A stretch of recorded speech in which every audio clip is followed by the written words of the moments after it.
Aleš Mustar, pesnik in prevajalec makedonske in romunske književnosti, v zbirki z naslovom Na drušo tematizira zgodovinski, družbeni, politični in kulturni kontekst pokopališč, ki jih skupaj s hčerko obiskuje od Slovenije prek vzhodne in deloma zahodne Evrope vse do Azije. Zbirka je glede na geografsko oddaljenost razdeljena na 5 sklopov z naslovi Narodni ruši, Pri sosedih, Malo dlje, Še malo dlje in Daleč stran. Začne se s sklopom Žale, kjer se pesnik ustavi ob skromnem grobu Jožeta Plečnika, igralcev Duše Počka in Lojzeta Rozmana, ob grobnici žrtev korziške letalske nesreče ter ob skupnem nagrobnem znamenju predstavnikov slovenske moderne, kjer ob ločenem Župančičevem grobu provokativno zapiše. Je Cankarjeva nesojena nevesta, ko je dala urediti skupni grob, na 4. še živega mušketirja moderne pozabila, ali pa takrat še ni bilo v modi, da nekomu nagrobnik postaviš že za časa življenja in je večno počivališče našel pri nogah kolegov. Pot na ljubljanskih Žalah, ki predstavlja uverturo v raziskovanje večjih pokopališč po svetu, pa se začne ob prihodu na bodoči družinski grob, kjer se ob maminem obrezovanju grmičevja zave smrtnosti staršev in nekoga, ki je umrl na isti dan, kot se je on rodil. Sprašuje se, ali gre pri tem za naključje ali mora biti za reinkarnacijo.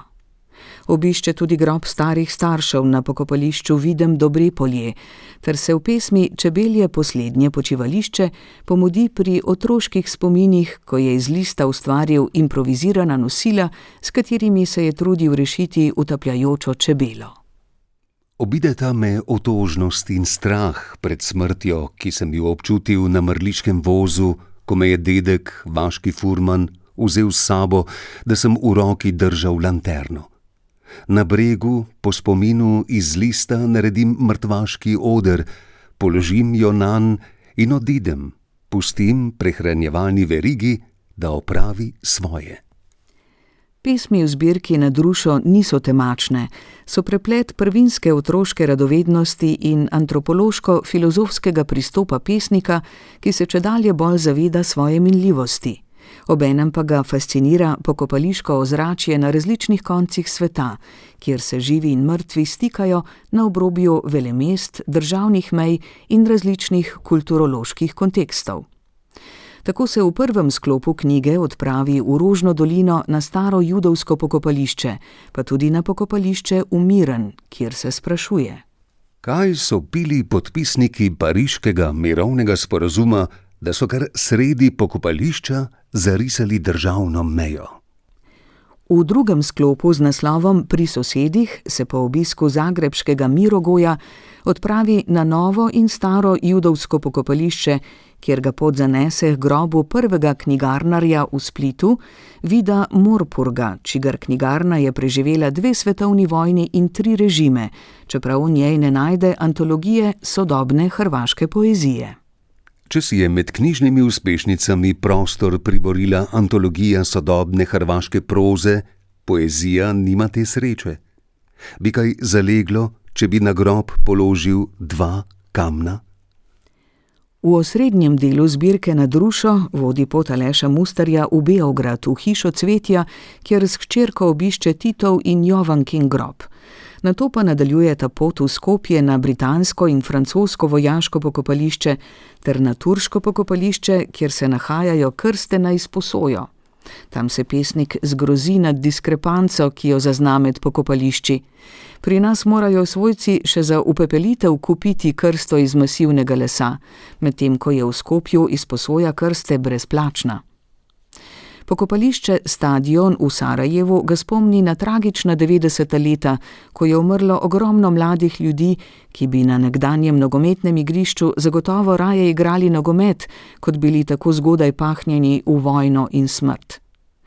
V pesmi z naslovom Ado 1981 do 1994 se v Mostarju prikloni mlademu borcu v majhnem parku sredi mesta. Zaključni del 3. sklopa je namenjen romunskim pokopališčem, kjer se sprehodi po aleji pisateljev in ves radosten zapiše. Končno je pravici zadoščeno. Na bukareškem pokopališču so grobovi pesnikov bolje obiskani od grobov pisateljev. Krasijo jih sveže cvetje, lončnice in sveče, da se ti milo stori. Pri prozaistih najdeš umetne rože in vence, prav nič drugačni niso od zadnjih počivališč navadnih smrtnikov. Redosled ne upošteva literarne vrednosti. Kdo ve, ali se zaradi tega veliki kritik, avtor zgodovine romunske književnosti, ki je tudi našel večni pokoj med njimi, ne obrača v grobu. Čeprav se zdi, da gre Mustarju predvsem za primerjavo med grobovi pesnikov in prozaistov, je pozoren tudi na druge podrobnosti.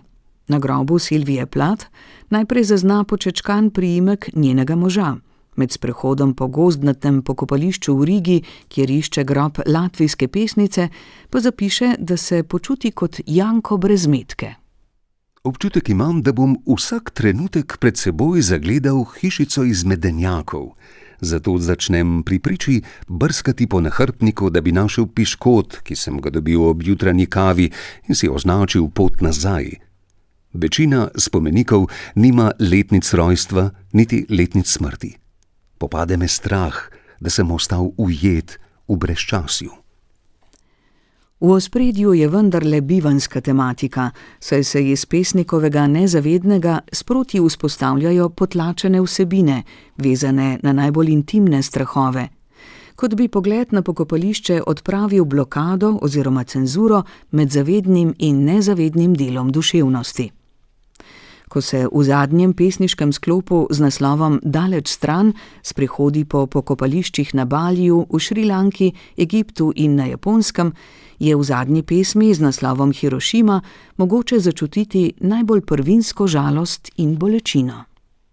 Po obisku spominskega muzeja miru nimam moči, da bi poiskal pokopališče. V zbirki Na dušo nas Aleš Mustar seznanja z zanimivimi podrobnostmi s pokopališč doma in v tujini, iz katerih lahko izluščimo tudi običaje posameznih kultur. Ob tem pa se pokloni svojim pokojnim prijateljem in pesnicam po vsem svetu.